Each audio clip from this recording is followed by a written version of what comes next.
Hi everyone, this is Eric Bond, the founder of Beat the GMAT, and welcome to today's webinar, which is called Prep Tips for Taking the GMAT Exam Now with Integrated Reasoning.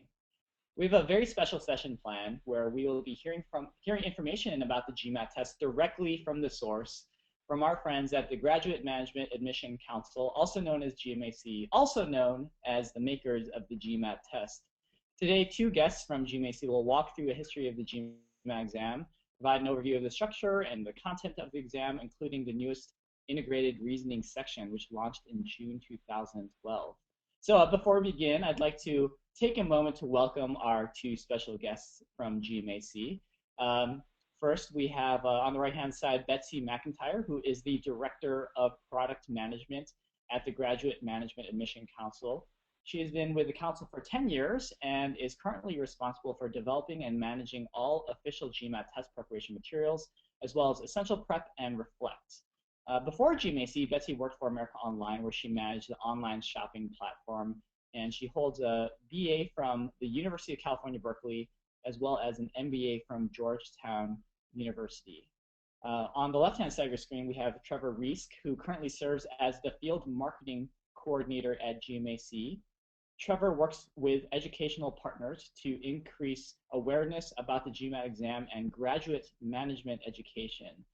He also oversees student outreach and diversity initiatives, and Trevor received his Bachelor's of Science from Virginia Tech in Marketing Management. So a big welcome to Betsy and Trevor. And finally, before I hand the floor off to them today, I do want to mention a couple things about how today's session will be structured. So in a moment, I'll hand the reins off to Betsy and Trevor and let them go through a presentation that they have prepared for the Beat GMAT community. We expect to have about 20 minutes or so of time after the presentation to field your questions live. So if you have a question for Betsy and Trevor at any point during the presentation, feel free to enter your question in the chat area of this GoToWebinar platform on the right-hand side of your screen. And our team is going to be standing by to review questions as they come in throughout this session. And we'll try to get through as many of your questions as we can today during the Q&A. Okay, Betsy and Trevor, I think I've done enough talking. Welcome, and thank you so much for being here. The floor is yours. Well, thank you for having us, and we'll try to get all the information that we have out there and answer as many questions as people have. So feel free to just type in those questions throughout the presentation if you do have them. So I guess we'll start off with just a little bit of an agenda. I'm going to cover a lot of the basics of the GMAT. I know that the audience today probably has a pretty good handle on specifics, that kind of thing. So I'll give a quick overview of the history of the GMAT, a little bit of the structure. I'll cover a little bit about integrated reasoning, which is the new section of the exam. It actually launched in June of last year. So maybe you've taken the GMAT before, but not with this section, so I'll just cover that a little bit. And then I'm going to hand it over to Betsy, and she's going to go over some of our prep products and that kind of stuff, and then we'll have some Q&A at the end. So the GMAT exam, as it says there, was created in 1954 by business management schools for use by other business management schools. The test is designed in a way that it's a fair and objective assessment of a candidate's true ability level. It also directly translates to doing well in a graduate program. So simply, if you do well on the test, chances are you'll do well in a graduate program. The last bullet point there that kind of goes along with that, it's a reliable predictor of a candidate's success in the graduate program. There's tons of research that we do on our end to kind of make sure that the test stays that way, so that it's trusted by schools and that kind of stuff. So the GMAT exam is a truly global exam. As you can see there, the exam is accepted by over 5,400 programs, over 2,000 schools, and in over 90 countries all over the world. Along with that, you can pretty much take the GMAT exam wherever you happen to be. We have over 600 testing centers in over 110 countries. So really, it shouldn't be too difficult to find a place to take the GMAT, or find a place that accepts or a school that accepts GMAT. Unfortunately, the test is not free. As you see there, it is $250, but with that, you do get the opportunity to send your scores for free to up to 5 programs. So you're actually asked those programs when you sit for the GMAT exam. So it's a good idea to kind of have some ideas of where you want to send your score reports. You can't take the test more than once. So you can take it once every 31 days, so once a month, and no more than 5 times a year. And honestly, I don't know about you, Betsy, but I think taking the GMAT 5 times in a year could be considered a form of torture somewhere. I think you're probably right. So hopefully you don't have to do that, but you are able to. 20% of the people who take the exam take it more than once. Those people generally see about a 30-point increase in their scores. Something to note is that most schools do accept your highest score. It's not true across the board, but as a general rule, most schools will just look at the highest score that you have. So the GMAT exam itself is just one part of the overall graduate admissions process, as I'm sure you can imagine. So imagine this is a little scale, and on the left we have the GMAT. So it's valuable to admissions folks at schools and programs, for things that you could probably guess, assessing your academic potential, comparing you to other applicants, that kind of stuff. It's also kind of valuable to you as the applicant and the candidate. This having a good GMAT score gives you an opportunity to kind of stand out in a crowd, kind of compensate for other parts of your application. So maybe you have you didn't have a very high GPA in your undergrad career, or you have a little bit less work experience. A high GMAT score can certainly compensate for some of those areas. If you look at the other side of the scale, that would be other things that kind of go into the admissions process but are not tested on the GMAT exam. So things like your leadership skills, your ability to work in teams, your job-related skills, and business-specific knowledge. Those are things that are going to come into play at other points in the admissions process, but not on the GMAT exam. The last bullet point there, that spoken English, we don't ask you to speak English on the GMAT exam, but just keep in mind that the test is only offered in English, no matter where you happen to take it throughout the world. So the GMAT exam is a computer adaptive test, or a CAT for short. So I will do my best to explain how this works. If you're not familiar with it, it may be a little bit different than most of the tests that you've taken in the past. Basically what happens is we start out with a medium difficulty level question. So generally 50% of the people who take the exam would get this question right, and 50% would get it wrong. It's right in the middle. If you get a correct response on that, you go to a little bit of a harder, more difficult question. An incorrect response, you go to an easier question. Because of the structure, some things to note, you can't skip or go back. So you really can only answer the one questions on the screen, and then you go to the next one. Also, because of this adaptive model, every item on the test counts in the scoring. And this goes back to, we want to make this an accurate and efficient test for both you and for the programs that you're applying to. It also ends up being a more secure way to deliver the test, and we really feel like it provides a better testing experience to test takers. So I will, if you're like me, like pictures, so I will use a picture to help explain this a little bit better. So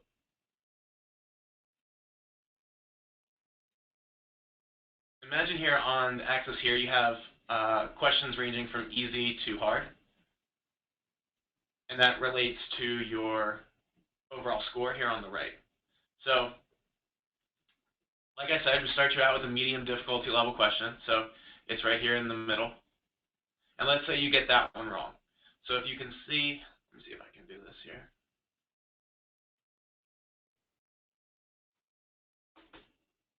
So over here, you get the question wrong, and it's relating to a lower score. And I'm going to stop playing around with this stuff now, because I obviously don't know what I'm doing. So then you get the next question wrong, and you're down at a lower score level. But then let's say you get the next question right. And then you get some more right, and then you get another one wrong, and you get another one right, and so on and so on. And you can see where you kind of average out at that top level there. This is a really good score. So you can get some wrong. It just depends on the difficulty level of the question and how it correlates back to your overall score. hopefully that makes sense to everyone.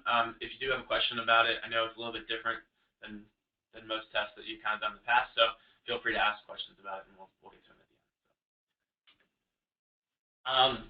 So I'm not sure how many people have actually taken the GMAT exam, or I know that the audience today probably has a pretty good grasp on the sections of the exam, so I'll just go through real quickly and explain the basics of each section.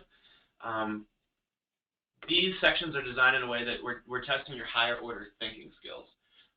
So what does that mean? So think about like the math portion. We're not asking you about advanced math or to do advanced math calculations. We want to see if you have the skills that the underlying skills that go with solving those problems. And hopefully in a couple of slides I can show you what that means.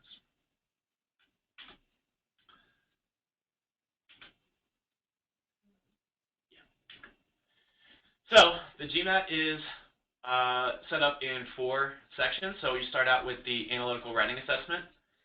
This is essentially an essay. You have 30 minutes to complete that. We're asking you to analyze an argument here. So think of it like there's no wrong or right answer to this question. What we're asking you to do is can you come up with an opinion about this argument and then support that in your writing. The new section of the exam, as I mentioned at the beginning, is called integrated reasoning. It's made up of 12 questions, and you have another 30 minutes for that. After that section, you're given the option of a break, so you can take an 8-minute break if you like. The important thing to know is that no one's really going to babysit you while you're on that break, so if you don't come back in 8 minutes, the exam is going to start and you're going to lose time in your next section. And for me, you're going to want all the time that's allotted for the quantitative reasoning. Just a personal tip there, because I know I need it all, 75 minutes. 37 questions there. It's made up of 2 question types, problem solving and data sufficiency.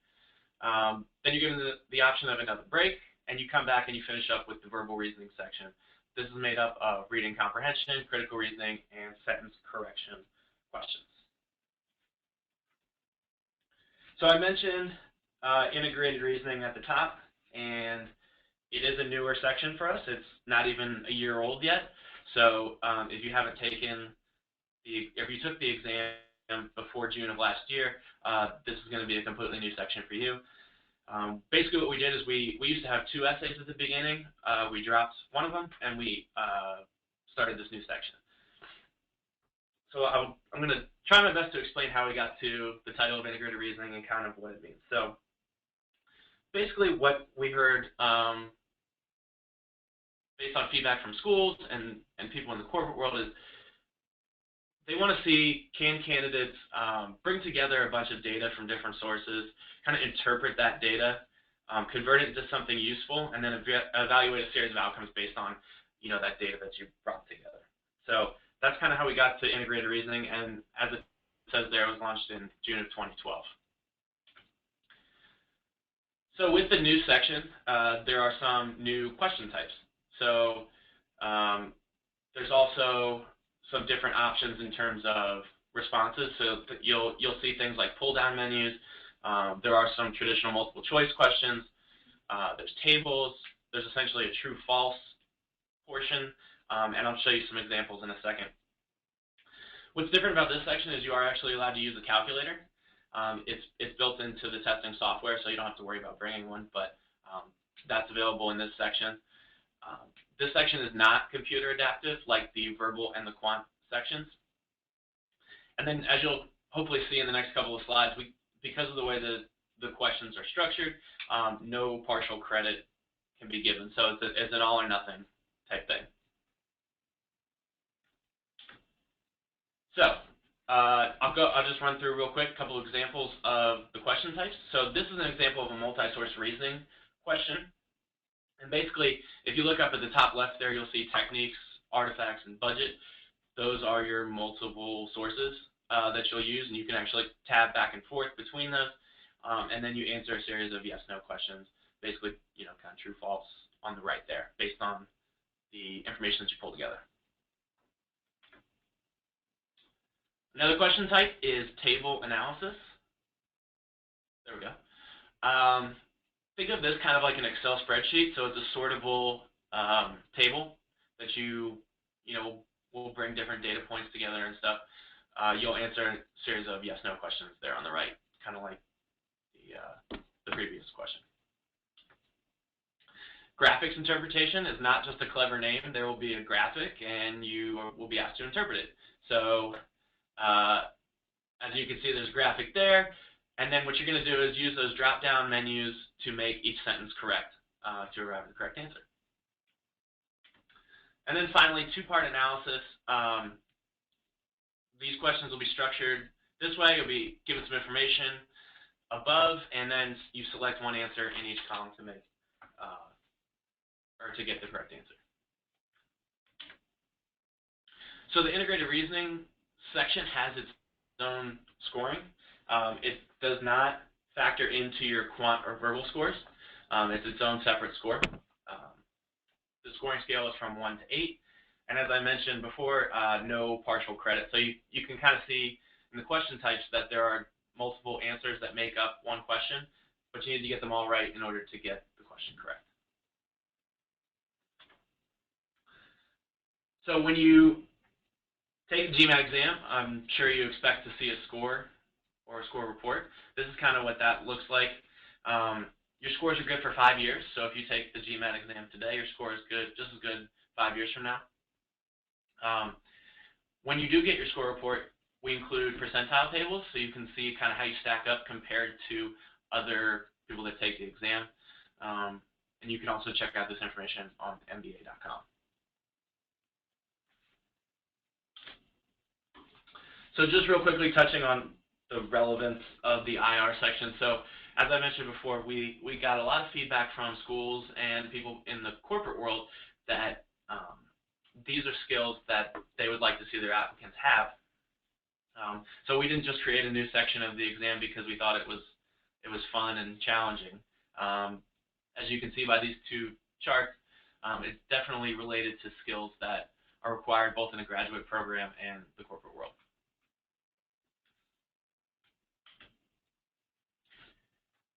Just real quickly, kind of wrapping up the GMAT. As I mentioned, 30-minute section for IR. It's 12 questions made up of kind of multiple reports. Nothing about the quantitative and verbal sections has changed. So if you took the exam a couple of years ago, those are still pretty much the same. As I mentioned too, the integrated reasoning replaces one of the essays, which I hate writing essays, so I'm excited about that. Your scores are good for 5 years, and as we talked about at the beginning, over 5,400 programs across the world accept GMAT scores. So those are kind of the basics of the exam, and now I'm going to hand it over to Betsy, who's going to fill you in on some of the prep materials and products that we have for you. Thanks, Trevor. So as you know, when we introduced the new section of the GMAT, we also introduced a new official guide. The new guide has 205 new questions, 85 quant, 75 verbal, and 50 IR. If you're in the U.S., it's $42.95 retail. That doesn't mean you have to pay $42.95. That's just what we suggest people charge for it. And if you are outside the U.S., it's priced in euro at 22. It's available now anywhere you can buy books. It's available at Amazon, at MBA.com, at Barnes & Noble, and any sort of other place you want to go. And if you're calling in from India, although it was super late at night for you, we have an Indian edition of the guide that's available only in the Indian market, and you can buy it locally in local currency and local pricing. That's a new thing for us this year, and we're really excited about it. Just so that you know, there is no overlap in the questions that are asked in the official guide or in any of the other materials I'm about to talk about, including GMAT prep software. Each product offers you a unique opportunity to prepare for the exam with different questions. So I'm going to talk to you a little bit more about the online IR piece. When you buy the book, you get access to an online website. As you saw from the questions that Trevor showed you as he was talking about IR, you probably noticed that answering those in a book form might be kind of complicated because they require you to interact with the questions as opposed to looking at them in a sort of flat way like you would in a guide. So with the 13th edition, you have access to an online piece, which allows you to play with the questions and interact with them. You get a code when you buy the book, and there's access to a website. Your access is valid from 6 months once you've started your process with the online piece. It doesn't matter when you buy the book. It only matters when you log in. And once you're on the site, there's information about how the scoring process works and exam scoring in general. There's resources, instructions, and all sorts of things. Sort of the stuff that Trevor just walked you through is just available for you in one location. So this is what the questions look like when you're in the integrated reasoning section of the online piece of the guide. As with the IR section, you have access to a calculator on the top right corner. It says Show Calculator. It works the same way on the exam. Differently, though, you can move backwards and forwards through the questions and jump around to where you were when you last left the software. As Trevor said, when you are in the integrated reasoning section of the exam, you are stuck going in one direction, forward only, and with the online IR piece of the guide, you can jump around. You can jump to specific questions. If you were in the software and you got to question number 35 and you want to go in and go straight to number 36, you can use the jump to box at the bottom right-hand corner. You'll also notice that this looks more like the book and less like the real GMAT exam. We did this intentionally because these questions are intended to be practice and not to simulate the exam. And you will not get a score to the IR section while you're practicing with the guide questions, sort of like you don't get a score when you're practicing with the verbal and quant questions within the guide. We wanted to make it as seamless of a process as we could. In addition to the official guide, there are some other prep materials that we offer to you. There's the official guide quant review book, the official guide, and the official guide verbal review books. Those are also available to you through any place you would normally buy a book, through MBA.com, through a bookstore, sort of however you want to get it, even a library. We also offer 3 other things that I'm going to talk a little bit about. GMAT paper tests are old paper forms from when the exam used to be delivered on paper and pencil. We moved away from paper and pencil in the 90s. So they're old, but that doesn't make them any less valid. They are still practice questions that still work for you as you are preparing for the exam. We also offer something called GMAT Focus. GMAT Focus is an online quantitative diagnostic tool. It was designed to help you focus your studies on the quantitative parts of the exam. It gives you scores on sentence correction versus data sufficiency. It tells you if you're good at algebra but bad at geometry. So you can really hone your skills so that you can do better on the quant section of the GMAT exam. There is not a focus for verbal quite yet. We're still trying to figure that out. And the last thing I'm going to talk about on this page, and I'm going to spend a little more time with, is GMAT Prep software. It's a free software solution that we offer to you through MBA.com. All you have to do is log in to MBA.com and you can have it for free. And this is what it looks like when you load it onto your software, onto your computer. With it comes 2 full-length computer adaptive exams. In addition, there are 15 practice questions of each question type, and that's all free. What also is available to you is a separate question pack, as we call it. It's an additional 400 plus questions available for you to use through the software, and you can purchase that through the software or through MBA.com. I suppose I should mention, and I forgot on the slide before, that GMAT paper tests and GMAT Focus are only available through MBA.com. So where you can buy the books, anywhere you can get a book.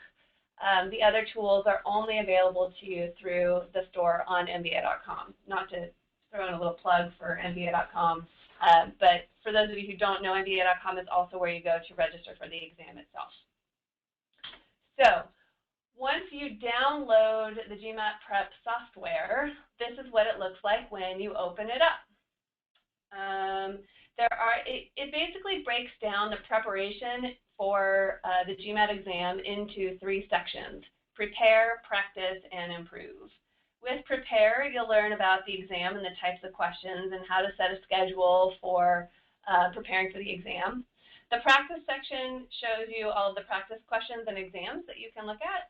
And finally, in the improve section, you get to see charts and tables to show how you're doing and where you need to practice more and or less. And I'll show you some more images about that. One of the coolest tools, I think, that that comes with this version of GMAT Prep is the 7 steps to the GMAT exam. It breaks down for you into a fairly easy to read timeline what you should be doing. We don't give you a when because we figure everybody's schedule is different. If you've got 7 weeks to prepare for the exam, you can do each one of these steps 1 a week. If you've got 3 weeks to prepare for the exam, your schedule is a little bit different, and the same is true if you've got 37 weeks to prepare for the exam. So we've broken it up for you so that you have an idea of things that you can do, activities, resources, and tips that you might find helpful to you in each of the 7 steps to prepare for the exam. So when you click on the practice tab, your landing page looks a little like this. You are able to pick and choose how you want to answer your practice questions.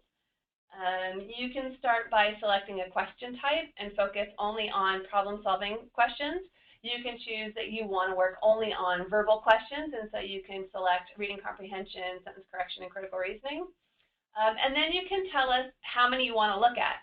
So if you've only got a little bit of time and you only want 3 or 4 questions of each, you can do that. If you've got a couple hours and you want to spend a lot of time with it, you can look at all the rest of this sort of stuff. We also give you ways that you can review. So you can look at only incorrect questions. You can look at questions you've bookmarked along the way. And then we'll also show you some progress reports so that you can see what you're looking at. So next we're going to talk about how to review your response. And when you are reviewing your questions, you can look at whether questions were easy, medium, or hard. If you got them right or wrong, you can mark them as a guess. You also get to see how much time you spent on each of them. So it might be that you're spending a little amount of time on a bunch of questions and getting them all wrong, or that you're looking at questions for a long time and getting them wrong. It gives you sort of an opportunity to understand how you're spending your time as you're going through each of the questions. We also give you some progress reports. These progress reports will tell you how you're answering your questions and how you're doing as you go through practicing the questions again and again.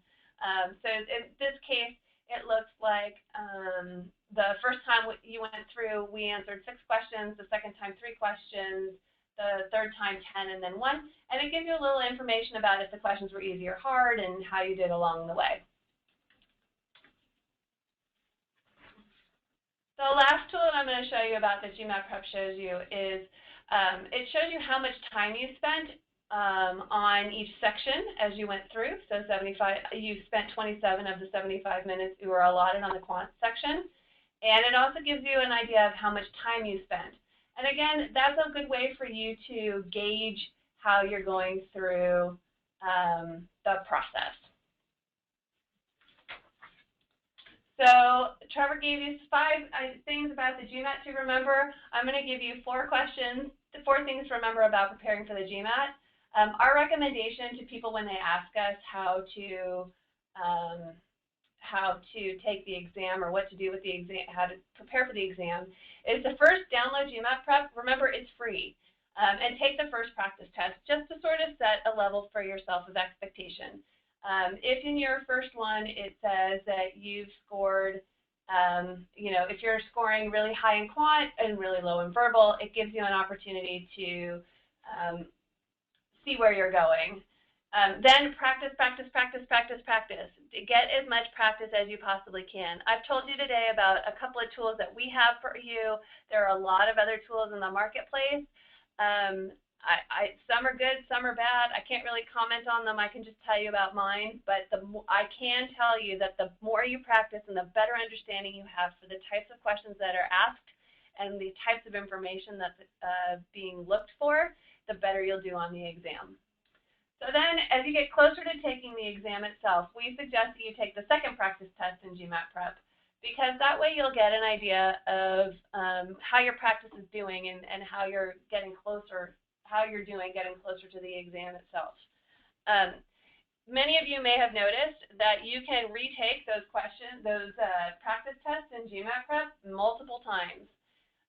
It's a great opportunity for you to do that and to continue to practice using old questions that used to be on the GMAT exam. However, bear in mind that as you go through the exams more times, you will start to see questions you've seen before, which might artificially inflate your score. So the tests are solid and good for one time straight through without repeats. Likely you're in pretty good shape if you're going to go through them a second time. However, anything more than that, and likely you're going to see questions that you've seen before. And like I said, it'll artificially inflate your score. And finally, the night before your exam, we recommend that you get a good night's sleep. Take a break and sort of be rested. Taking the exam is really stressful. We recommend that you arrive at the test center early. The last time I took the exam, I thought I knew where the test center was. It turned out I didn't. And I drove around a neighborhood for a good 15 minutes trying to find the building. And once I found the office park, it took me another 15 minutes to find the actual testing center. So make sure you know where you're going and you give yourself enough time to get lost. And then, again, 5 key facts about test prep. The 13th edition of the guide is available now. And there are many other options for preparing for the exam. Like I said, I've shown you some today, and there's others that are out there in the marketplace. One of the other things that's exciting is that GMAT Prep is available now for Mac. The old version of the software was not, and it was a big thorn in a lot of people's sides. But we're really happy that we now have Mac access for GMAT Prep. As I said, with GMAT Prep, you can purchase additional question packs, and those are available through the software or through the MBA.com store. And finally, GMAT Prep is free. All you have to do is create an account on MBA.com, which means putting in an email address and a password. Beyond that, we don't require anything else for you to get GMAT Prep. It's an awesome tool to use to prepare for the exam. So now you've heard from Trevor about the exam itself, and you've heard from me a bit about how to prepare for the test. And the question is, what next? And if you want more about the GMAT, you can like us on Facebook, and we also have a GMAT exam quiz that you can take through Facebook. You can see your score and compare it with others, and you can find us. We are the official GMAT on Facebook, so it's pretty easy to find us. And for participating today, we are offering you a 10% discount at the MBA.com store on any of the test prep materials. All you have to do is enter access code BTG when you are checking out at the end. Don't forget to do that because the discount won't count unless you actually use the code. And with that, I'm going to say thank you. This makes it look like we're signing off, but we're not. We have some questions that are here already, and we're going to start answering them as soon as we have a chance to read them. The first one on the list is, do we offer any audio podcasts for preparation for the GMAT? And the answer is no, we do not offer any audio, any other audio other than this presentation, I think, is going to be archived and stored. We've got some similar ones that are stored on the MBA.com website from events that we've done in the past. And not to plug my own event, but Eric, thanks for the airtime. We have an event coming up called Test Prep Camp in April of this year, where you will hear me again and Ashok Sarathi, who is our VP of the GMAT program, talking through some very similar things to what we talked about today, but we'll also be available to answer more questions. The next question is,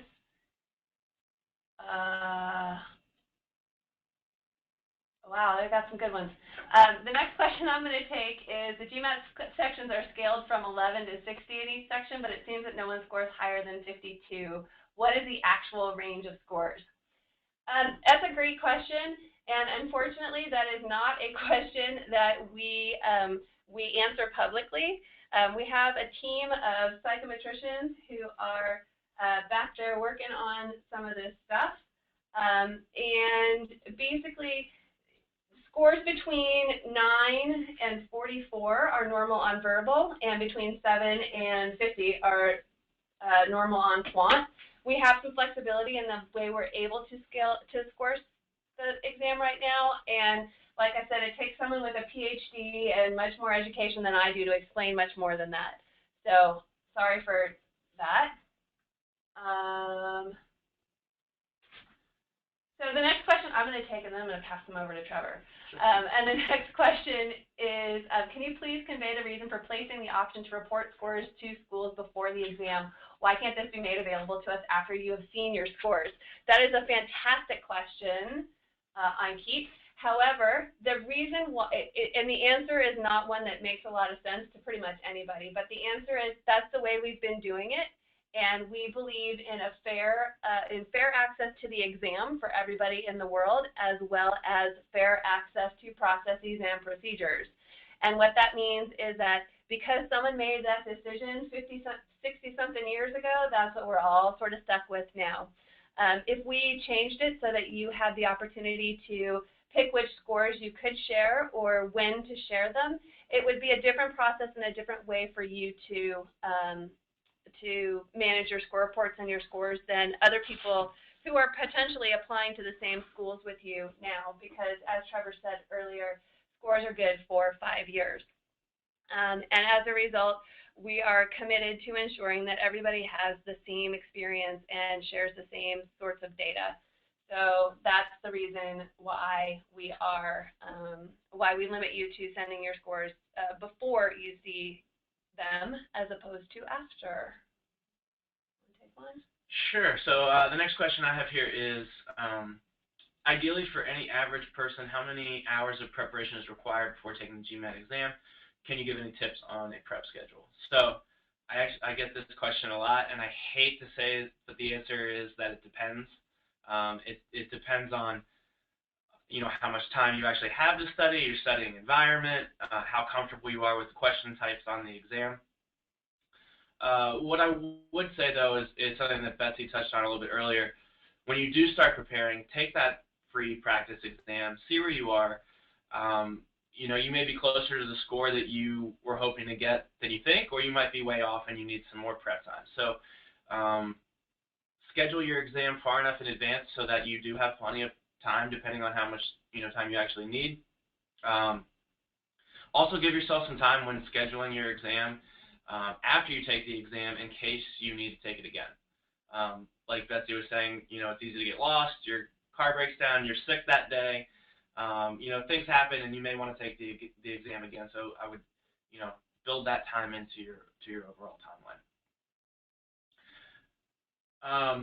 There's been a couple of questions coming in about how schools are using the IR score. That's a great question, and we're updating our data and percentiles a lot more right now than we traditionally did because this is a new section. So, schools have access to that information. I don't know, Betsy, if you have any more insight on how they're actually using it right now. Yeah, and so I think that, or I don't think, I know what I've heard from some schools is that they are using it as just another data point about students. Some schools, like the Big Ten schools, get thousands of applications with a GMAT score of 720 and higher. And so they're looking at IR scores as a way to differentiate among people within the score bands. They are using it the same way they do GMAT scores, which is just as a piece of your overall application. So don't forget, your work experience means something, your undergrad grades mean something, your recommendations mean something, as do your interviews with schools. They're looking at you as a whole person as opposed to just as a number or a group of numbers. So that's how we understand that schools are using IR scores right now. There's a question here that from David that is tied to that question, which is there an official guide for the IR section only? And the answer is no, there isn't yet. We are in a position, because the verbal and quantitative questions have been around for so long, we have a whole bunch of them that we can do other things with, because they have gone in and out of exams and they're on standby. So we have easy access to those. However, IR is brand new, and we have not had a chance to build up our bank of IR questions yet to such a point where we can have a meaningful IR guide. However, our goal is for in the next 3 to 5 years, and I know that doesn't help you right now, to have an IR guide available. But in the short term, unfortunately, we do not have the items to talk about that. I can take the next question here, Betsy. It's okay. I had a question come in that says, can you talk about the myth that the first few questions being critical to answer correctly in order to get a high score? Is this true? So there are definitely a lot of things that we hear on a consistent basis, and this is probably one of the biggest ones. A lot of people think, if you think back to the computer adaptive model that we talked about at the beginning of the presentation, a lot of people think, hey, if I get those first 5, 6, maybe 10 questions right, I'm in pretty good shape for the rest of the test. And while it's certainly important to do well on the first 10 questions, all of the items on the exam are factored into the score. So, you know, if you're spending most of your time answering the first 10 questions, you're not leaving yourself enough time to answer the rest, and it's really going to start to affect your score, especially if you don't get to those questions at the end. To add on to what Trevor said, we had some of those really smart people who have PhDs and lots of other things that I was talking about earlier, gave a presentation for us where they showed us, here is somebody who got the first 5 questions wrong, and this is where they ended up if they got the rest of them right. And then they compared it with someone who got the first 5 questions right, but then left the last 5 questions empty or blank because they didn't get to them. And basically the person who answered the first 5 questions wrong ended up with a higher score at the end than the person who answered the first 5 questions right, but missed the last 5. So that's just another way to reiterate what Trevor just said, which is all questions are created equally. You can miss questions and you can get questions right and end up at different places along the way. Speaking of which, we've got a question here that asks if you get penalized for not completing all the questions in the IR section, and the answer is absolutely you do. You get penalized because your score in all of the sections are reliant on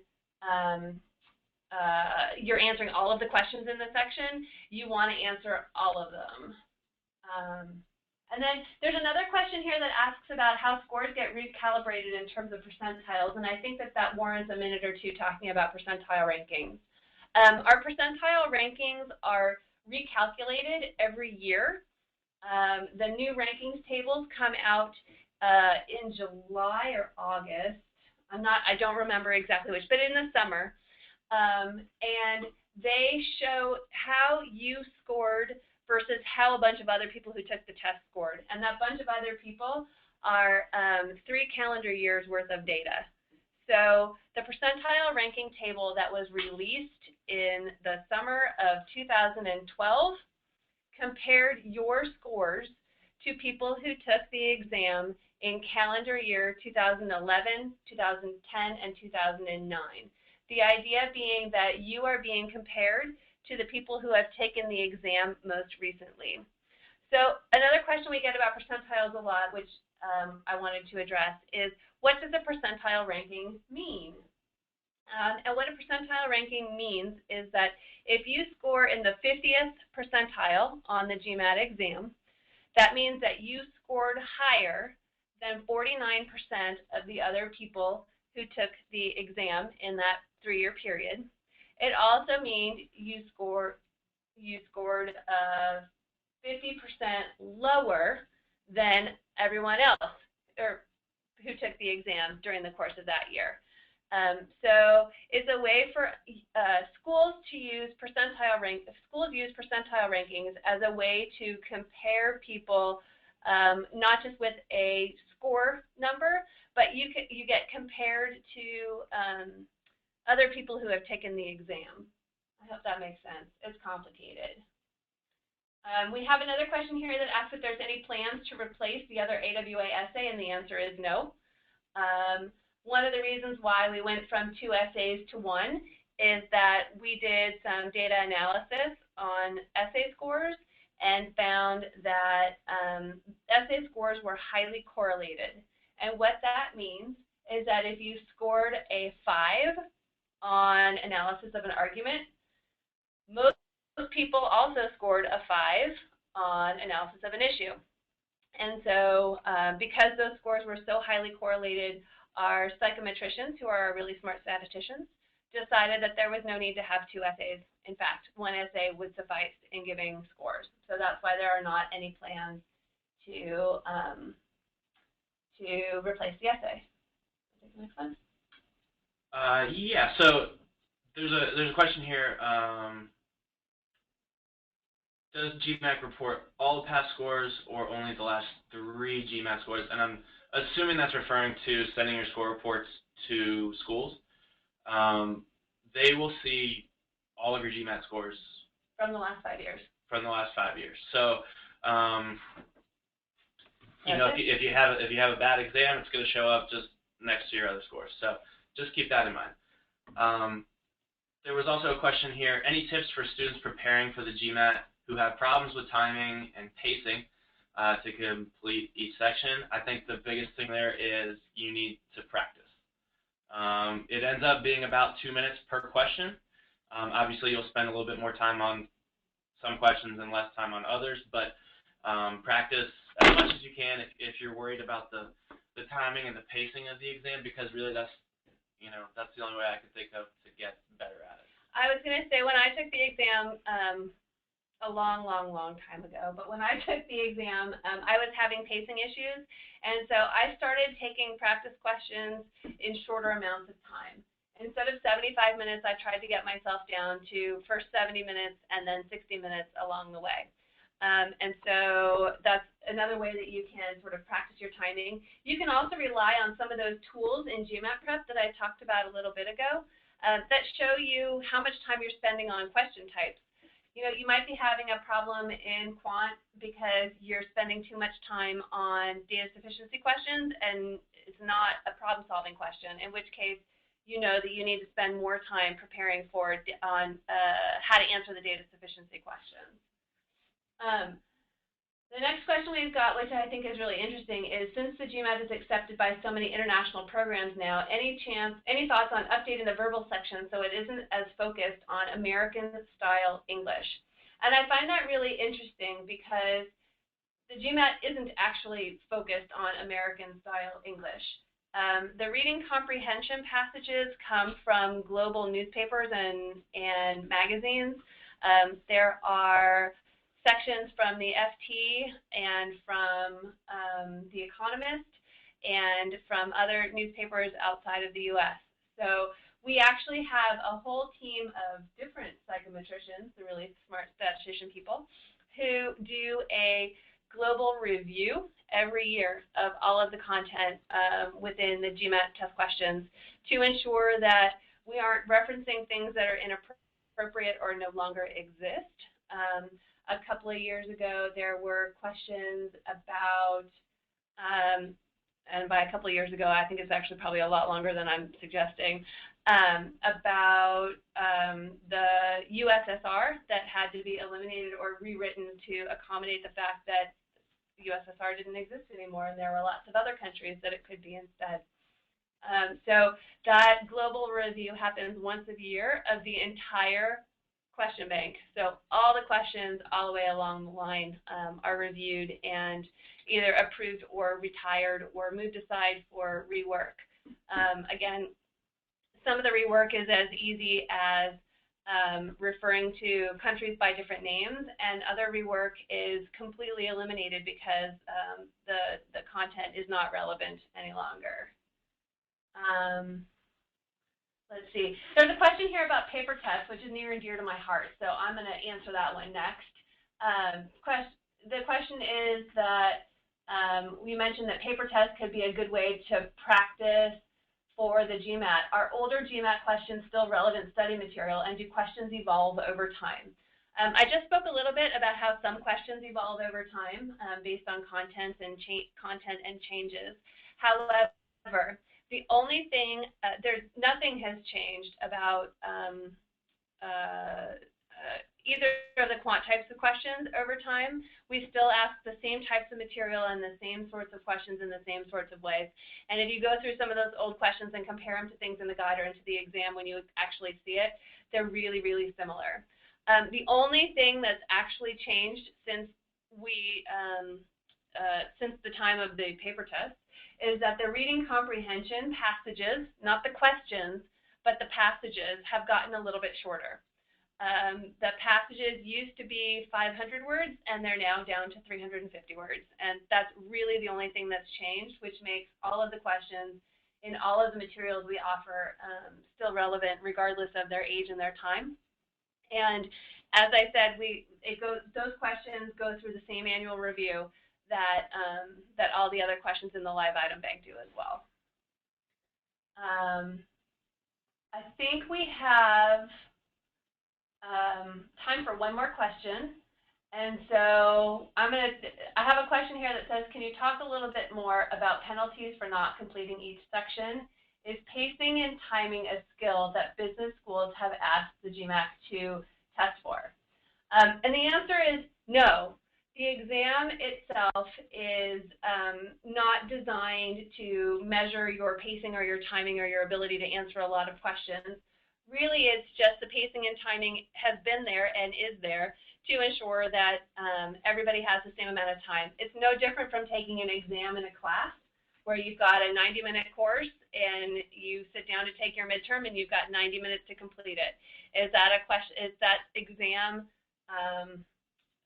designed to figure out how well you time and pace yourself? No, it's there for you to answer all the material that you need to answer in order to get a score on an exam that's comparable to other people who are sitting in the classroom with you. Yes, there are penalties for not completing each section, but again, that's because of what Trevor and I have both said, I think a couple of times so far, which is that within each section, every question counts. And if you skip a question at the end, because you can't skip them along the way, you are penalized for not answering it. There's sort of, every question counts. Question number 1 is equally important as question number 37.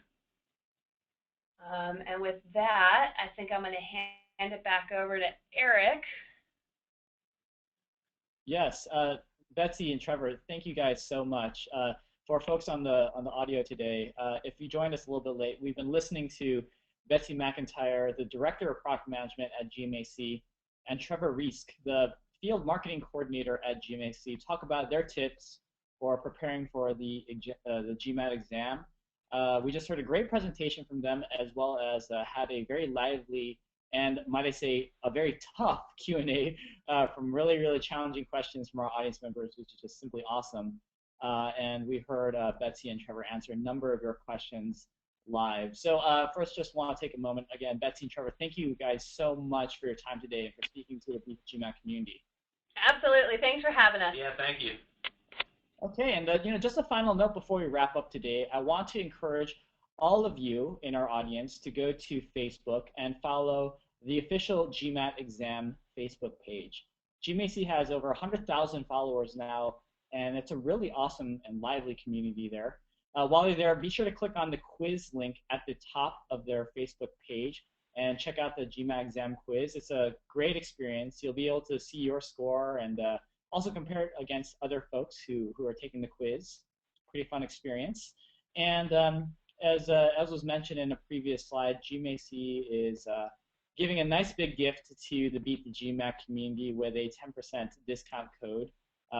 Use the code BTG, Bravo Tango Gary, I don't know what the G is, on mba.com/store, and you can receive your discount there. So again, a big thank you to Betsy and Trevor and our friends at GMAC for today's session. And also thank you guys in our audience for participating today. All the best, everyone. Hope to see you at a future Beat the GMAT event. Take care.